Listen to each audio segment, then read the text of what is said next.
Je vous remercie. Monsieur Favnec, la parole est maintenant à Monsieur Paul Molac pour le groupe écologiste. Monsieur Molac est le dernier orateur inscrit dans cette discussion générale.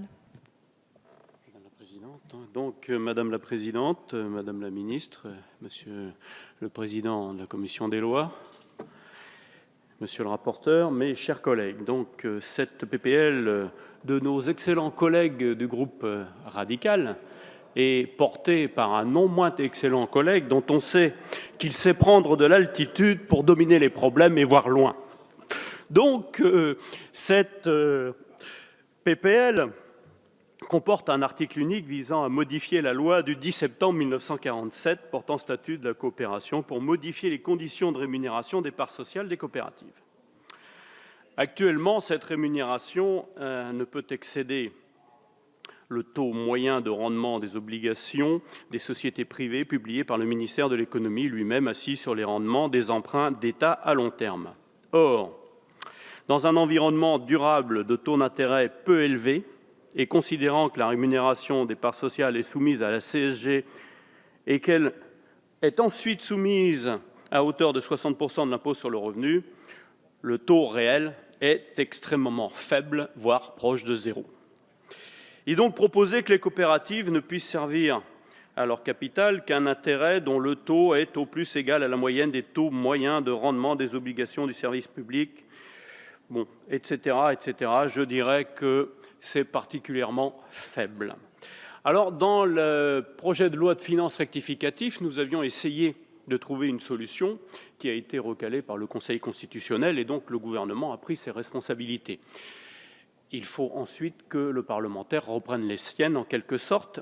Et donc, ce qui a été proposé, pour l'instant, permet un taux maximum de rémunération de 1,81%. Taux maximum. Ce qui est quand même relativement faible, vous en conviendrez. Et finalement, ça met finalement en concurrence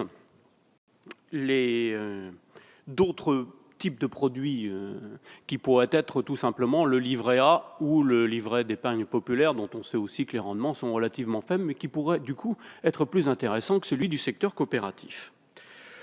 Donc, il s'agit donc, par ce texte, de répondre à une préoccupation des coopératives, d'éviter de voir les sociétaires se détourner.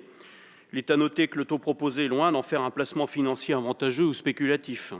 Il s'agit plutôt de ne pas rendre répulsif un taux bien inférieur à celui de l'inflation.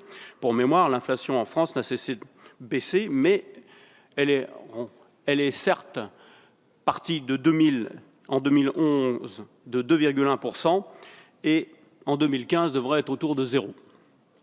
Alors, par ailleurs, le taux directeur de la BCE n'ont eux aussi cessé de baisser. Et aujourd'hui, ils sont proches de 0, voire parfois négatifs. Ce qui fait qu'effectivement, la rémunération des coopératives étant assise sur ce taux, elle aussi ne peut augmenter.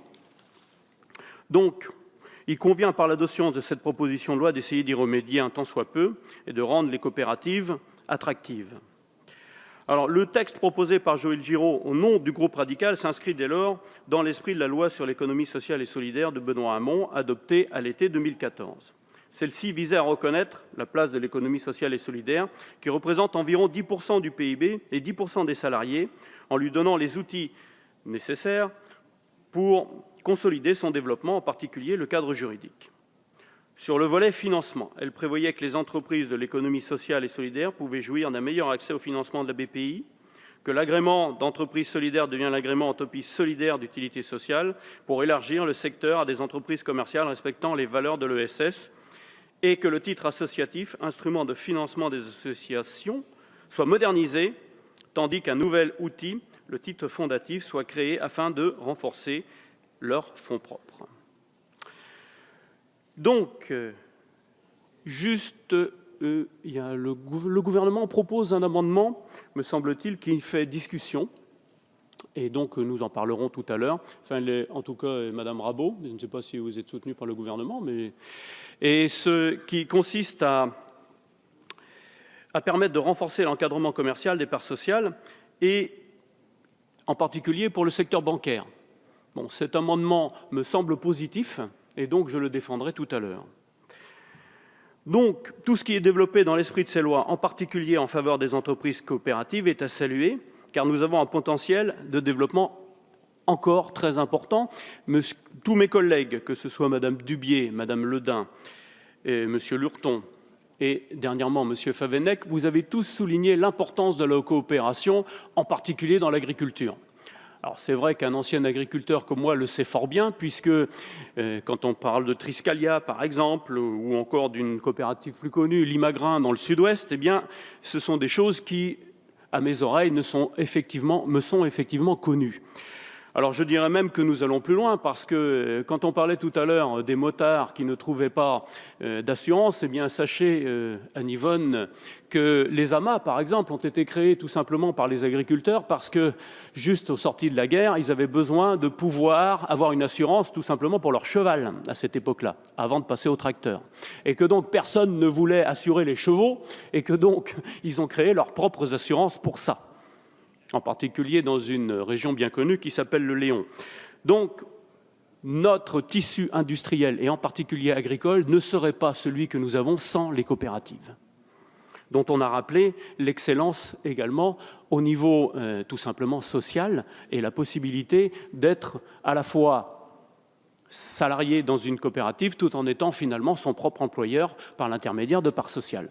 Et donc, je crois que c'est aussi une vieille idée, peut-être un mythe, mais en tout cas, je pense effectivement à Proudhon, et la propriété, c'est le vol, sauf peut-être quand on est à la fois propriétaire de son outil de travail. Et je trouve que c'est effectivement une bonne maxime.